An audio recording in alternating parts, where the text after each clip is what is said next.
controls to optimize the system performance and maximize its efficiency. The project is expected to reduce corporate emissions by 35 tons. Also at the Municipal Hall, we'll look at upgrading some lighting system in the hall to meet, is also in need of replacement. And the project will look to incorporate LED technology while keeping within the spirit of the building heritage. The project will save approximately 15, the energy equivalent of approximately 15 homes.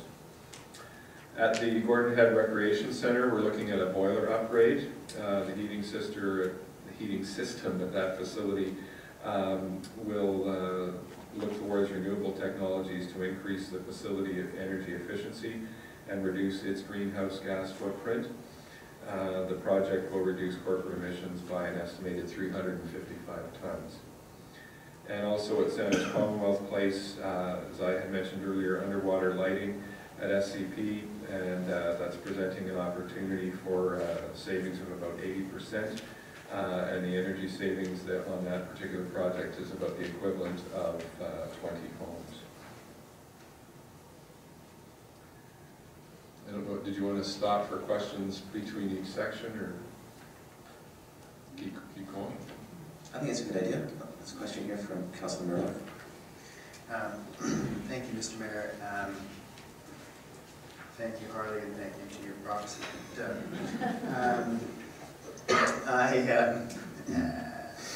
It's difficult to know whether to ask a facilities question in the context of a facilities strategy. But I sit as Saanich's rep, or one of Saanich's reps on the library board. The library staff make no secret of the fact that Nellie Plug is not their ideal location anymore. It's an older building. And of course, it's not to imagine that a small two-story building on one of our busier corridors couldn't find or that property could maybe find a higher use that could accommodate a redesigned library at some location, or maybe in a different location. So I guess my question is, in just thinking through upgrades to washroom facilities and any other potential upgrades that may be required in that location, do we have any sense of how long that is going to continue to be a viable location for a GVPL? The Mayor, to Councillor Murdoch, it's I couldn't give you a sense for the longevity of that library. We do recognize that there's repairs needed, and that's one of the reasons why that washroom is being upgraded, especially to meet accessibility standards. But also keeping in mind looking at our other major facilities, such as our public safety buildings, our fire halls, or our public works yard, and so on. And they're showing signs of age, needing a lot of repair and replacement. So, and then also, obviously, when we consider recreation facilities, the library, and in terms of looking at potential replacement for it, it doesn't look like that would be an option in the near future for it. There could be opportunities for commingling if we do look at other major repairs in the future. But that's part of the strategy, is looking to see what are some of the short-term things we can do to improve the status of that building, recognizing it's not going to see a major replacement problem in the near future. I appreciate the challenge of the ongoing maintenance requirements in consideration of the longevity of the building, and then of course within the broader context of what we do with facilities generally. So that's a message I continue to convey to GVPL staff. I'm sure you and your staff do the same thing, but it's certainly something that's high on their radar. Also, of course, considering that they've got a new Langford branch and possibly a new James Bay location, I think they're going to have their hands full for a little while as it is. So I appreciate that, and I apologize for making answer that question. If you could have had Doug do it, that would have been more impressive. Councillor Workman, you had your hand up. Thank you, Mayor. Facility strategy, can you remind me again when we would expect that to come forward? Well, it's currently underway. It's probably in midstream right now. We were looking to have potentially come back late this year. But there's probably a stream of consultation that might be involved with the overall project. We're just getting the feedback from a number of different kinds of reports regarding seismic capacity of some of our buildings, programming needs of our buildings, condition assessments of our buildings. All that information needs to be compiled, sifted through, prioritized, discussed with council, and strategized on what the plan would be. So that will take some time, and I think optimistically we hope that at the end of this year have something for council, but it could be into 2017. Thank you. Any more questions on this topic? Let's continue.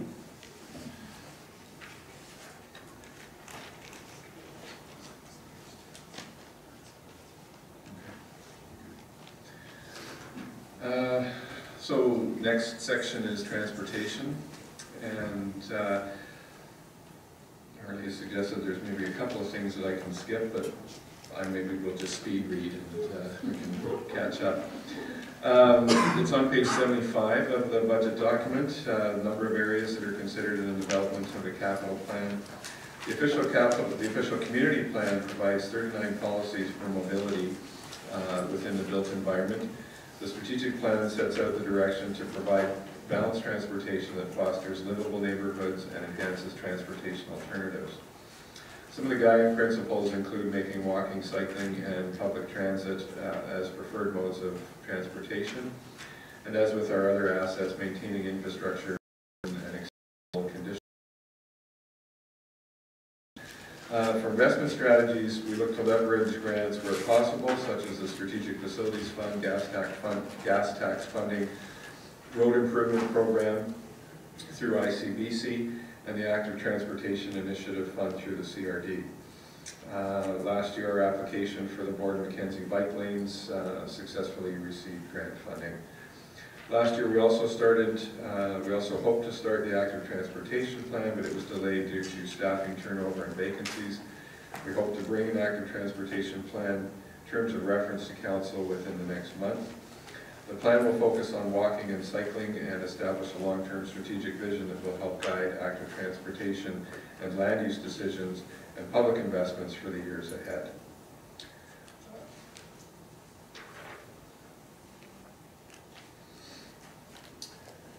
Out of the approximately $13 million being invested into transportation, $8.5 million will be spent on renewing assets, approximately 4.3 cents.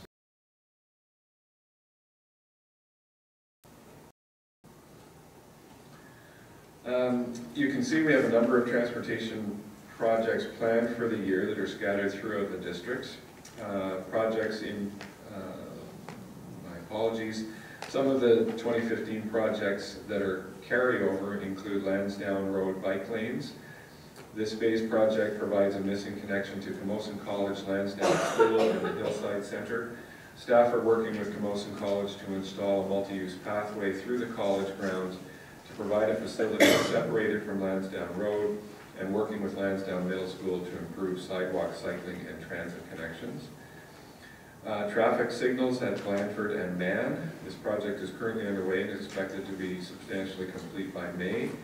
In addition to a new traffic signal, new sidewalks, bus stops, bike lanes, and landscaping will be completed.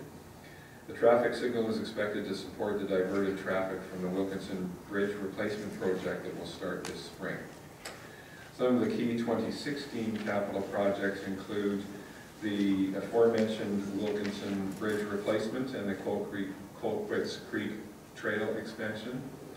You never would have been able to say that.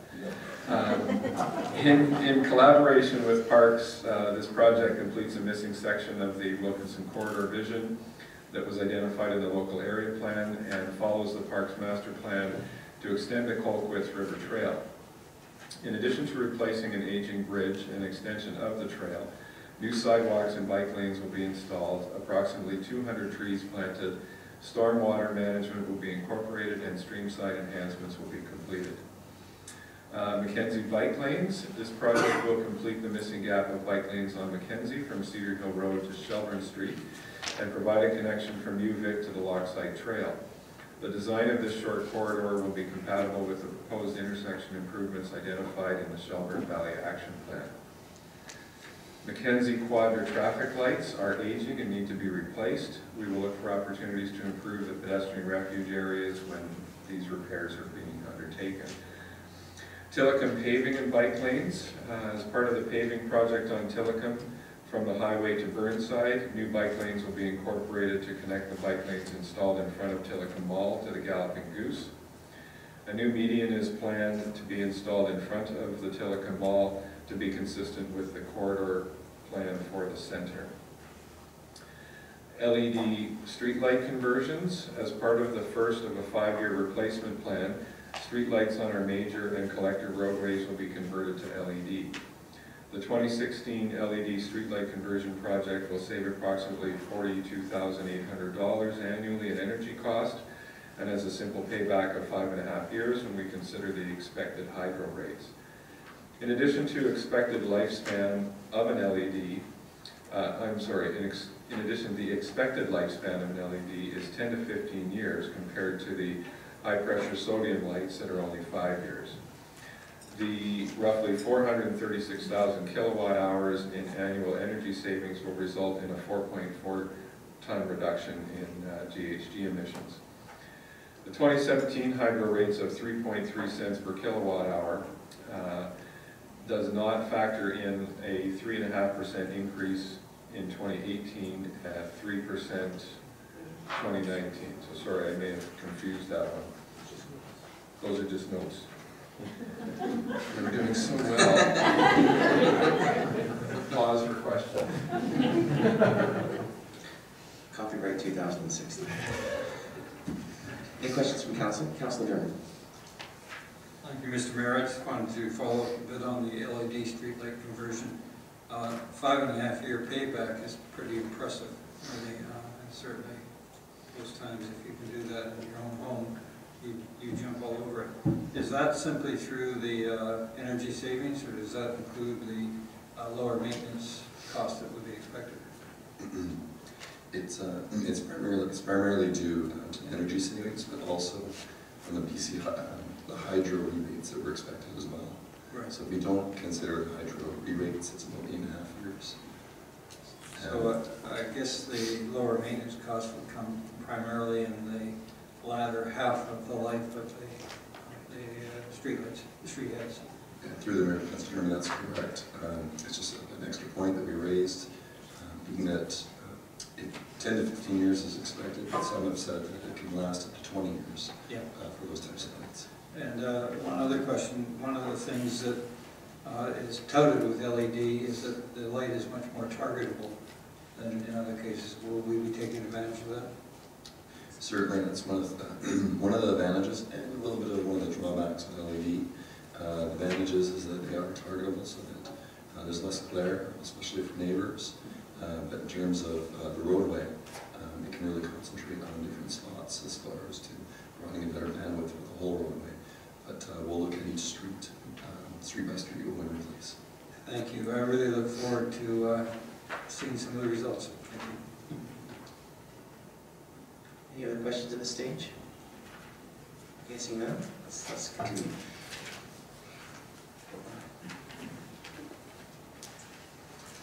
So the next section is underground infrastructure, and it can be found starting on page 78.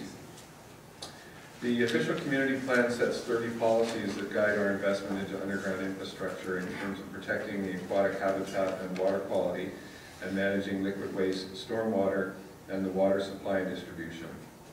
The strategic plan provides a commitment to sustain community infrastructure and protect air, water, and land quality. Some underground infrastructure guiding principles include designing resilient infrastructure to address climate change, such as considering alternatives to stormwater management like rain gardens, requiring stormwater storage for new development, and building facilities like the Austin Lift Station that considers the rise of sea levels. Underground infrastructure master plans are used to identify and prioritize work upgrades for anticipated growth, deficiencies in the supply of fire flows, and improvements that can be made to reduce operating costs. As with all our assets, maintaining infrastructure in acceptable condition is also important. When considering investment strategies, we look to enhance cost effectiveness through strategic procurement and project planning. $19.1 million will be spent on renewing assets this year, and $5.8 million is dedicated to drain replacement.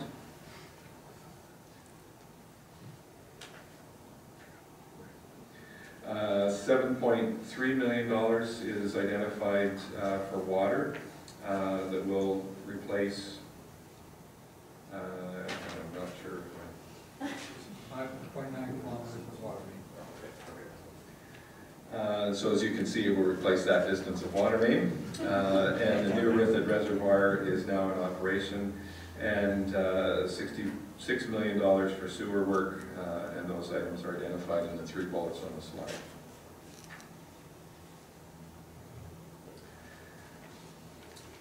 We have a very busy year ahead for underground infrastructure. Approximately 30 projects are planned for construction this year, and some of the 2015 projects in progress include the Rithid Reservoir. The new reservoir is now in operation, resulting in increased supply reliability to approximately 60,000 residents. Remaining work on the site includes landscaping. The Austin Pump Station. Currently 2 existing sewage lift stations are situated along Gorge Road between Admirals and Tillicum Roads. Both stations were identified as being in need of replacement. The new pump stations, which include public washroom facilities, is scheduled for completion in the spring of 2016. Some of the key 2016 capital projects include Dean Avenue infrastructure. This project is an example of multiple infrastructure renewals in the same year. This utility upgrade project coordinates water, drain, and sanitary sewer rehabilitation in order to minimize overall costs and construction impacts to the community.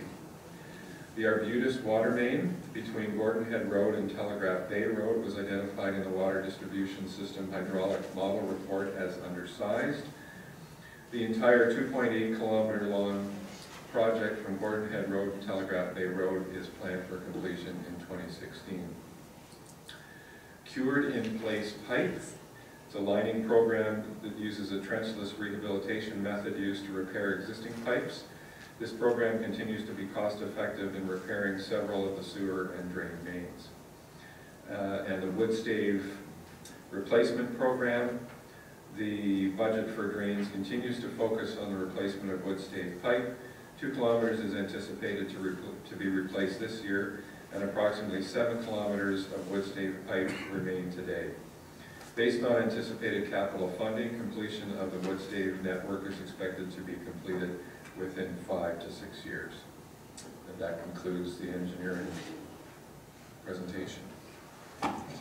Councillor Branoff, and then Councillor Jones. Thank you, Mr. Mayor.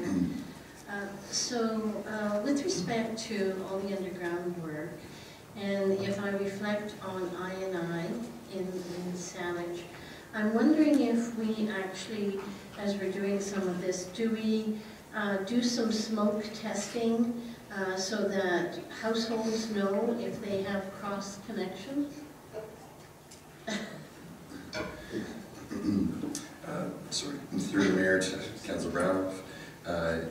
Yes, as part of our work with Public Works, as we do maintenance and we identify where there could be cross-contamination control issues, we certainly track those down and notify the owner about them.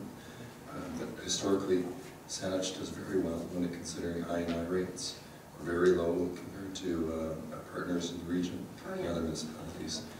So it's not as much of an issue for us to focus on as some of our colleagues, but certainly it's something that we'll learn about. Okay, I was just, as we're doing underground. And then my other comment is, one of the policies within the OCP is that if we're doing any underground work, and that work happens to be on a road that may be a part of the cycling network, so when we're doing underground, do we also look with reflection on above ground? Yeah, that's correct. Through the mayor and Councillor Branoff, actually, Dean Avenue infrastructure is a good example of that. We only noted water, sewer, and drain, but in fact, there are transportation components as part of that project as well. It's a very good neighborhood cycling route up to Camosa College. We'll look to further enhance Dean Avenue to provide better cycling and walking facilities along it as a neighborhood connection. So yes, when we look at what kind of impact that may be to a residential road or a major road, we look for those opportunities to coordinate where it makes sense. Okay. Dean was actually one of our first traffic calming projects. You may not be aware of that, but it was a very interesting project with the community. So thank you. Councilor Durham. Thank you, Mr. Mayor, for you. What I'm interested in hearing a little bit about is in terms of the fact that we are taking into account sea level rise as we complete projects that might be in areas involved. I'm just wondering how conservative we are being in terms of the targets we're using. This is an area where it clearly is a moving target. The experience over the last 6 or 7 years has been that every 2 or 3 years, unfortunately, the projections have been revised upward. And now quite solid predictions from various groups of sea level rise up to 1.5 meters this century, which is very substantial. So are we taking the kind of conservative approach? I know the CRD, for example, was using numbers that were 3 or 4 years old, and in fact were likely completely out of date. So where are we in that respect? Through the Mayor to Councilor Durham, it's certainly something of consideration when we build a municipal asset that's going to stand for a long period of time. And I talked about earlier the Austin lift station as an example of that. We have to look at those typically on a case-by-case basis.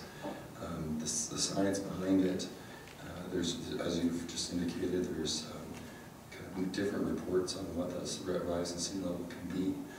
So we typically rely on some sort of engineering judgment on what the best science of the day is related to it. The CRD has maps that are predicting what sea level rise are. I believe there's other data out there that talks about sea level rise and how that may impact the region. So those are usually the experts that we rely on is through our engineering reports to look at the data. Thank you. I would follow up just by cautioning that it does appear right now that the best science is in almost constant flux in that respect. Thank you. Councilor Warwick. Thank you, Mayor. Just nod your head to Hardy for this one. As you look at as you look at the Shelburne Action Plan, the whole reshaping of Shelburne, the question I'd ask, is there any aging underground infrastructure that needs to be replaced sooner than later?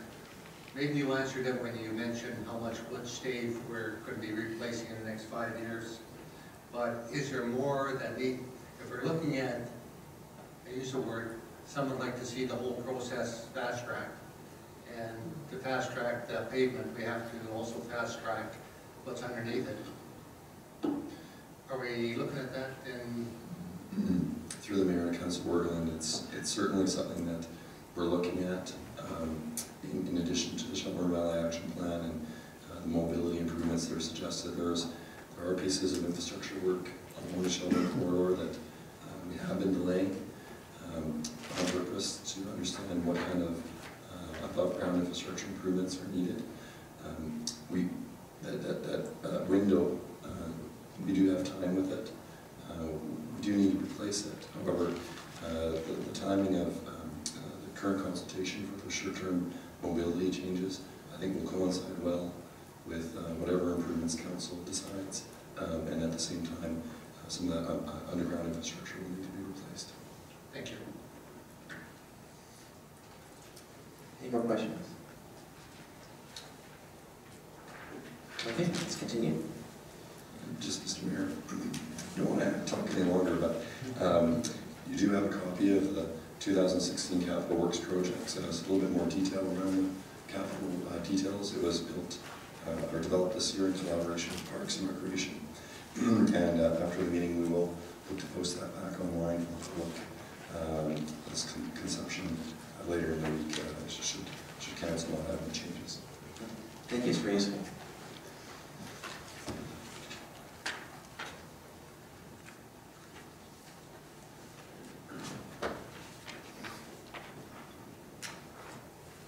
All right, who's next? Thank you, Mr. Mayor. I'll do an overview of the vehicles and equipment program, and if there are specific questions, the directors for the various areas will be available to answer those. If I can get Doug, can you do the So the vehicles and equipment and technology section starts on page 72 of the budget document. First of all, the police vehicles, equipment, and technology. In the 2015 budget, annual replacement program funding was approved by council. So these programs are now funded from the core budget and reserve transfers. So we've implemented the standard annual 2% core increase for those replacement programs. The projects are listed at the top of page 72. And council will note that the two items in 2016, the building security and preemption equipment, were previously approved by council at a former meeting. For fire vehicles and equipment, again, we have a vehicle and equipment reserve established for fire vehicle acquisitions. The budget incorporates $460,000 annual transfer, which handles the fleet's ongoing needs. We'll see we have the 2015 carry forward project, that's the vehicle from 2015 that is still being finalized, and also in 2016 it's mostly refit work and some smaller pieces of equipment. One thing that we are monitoring specifically with respect to fire vehicles is the U.S. exchange rate. As we buy the major equipment from the States, we're watching that closely and hoping to minimize as much as possible. There's something that we're paying attention to. The general fleet, again, we have a vehicle and equipment replacement reserve established for all of our general fleet vehicles. The budgeted transfer for that program is $650,000, which again handles all of the replacement needs for the fleet.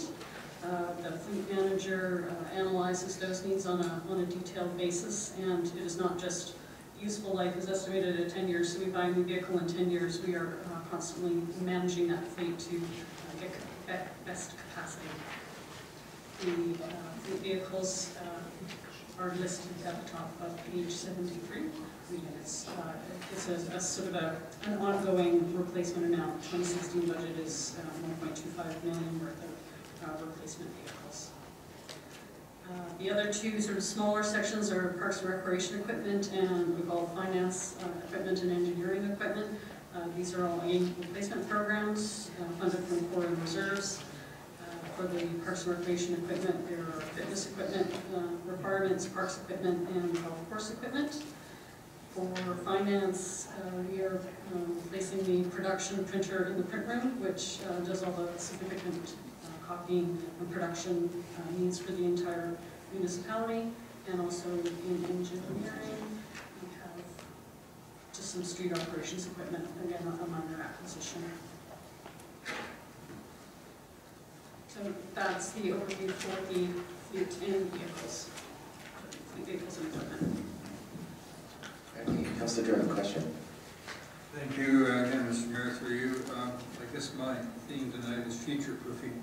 I'm wondering when we're looking at general vehicle fleet replacement, if we're keeping real close tabs on what I've mentioned earlier, what's happening in terms of electric vehicles. It's changing incredibly quickly.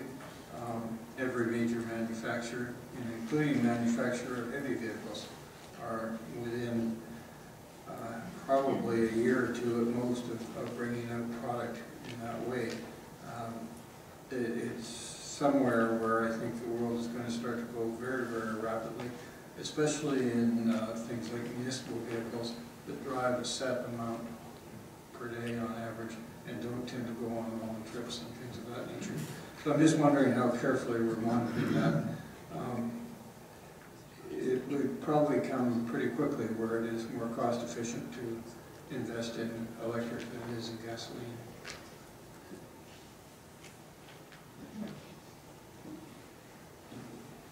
Perhaps Mark could answer that. Yeah, so as far as the changing electric vehicles, things are advancing rapidly. We are seeing that happen. So the vehicles that we bought in 2011, those ones don't have the same capacity in the batteries. The batteries are staying the same size, but their ability to hold charge longer and extend lifespan. So the car you mentioned, the Chevy Bolt, is something we'll be looking at in the future years as well. So yeah, we're sorry, I was just talking to Harley there, so I think I'm answering your question, but we're staying on top of that in terms of when it comes to the type of vehicles that are appropriate for EVs right now tend to be the smaller vehicles or mid-size vehicles, trucks and larger vehicles.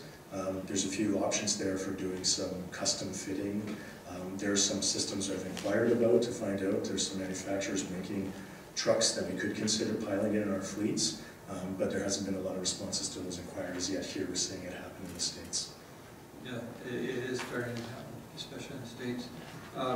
Are we also considering that if we find ourselves moving in that direction, what kind of infrastructure requirements will be and how we'll handle that, charging stations and things of that nature? Yes, through the mayor, Councillor Dermott, we're learning a lot from just those initial cars and what we need to do in terms of how much power demand, because we are still, there's going to be some increased costs for the power from the buildings wherever we put those charging stations. So, you know, we have an increase in our bills at the annex because of that. So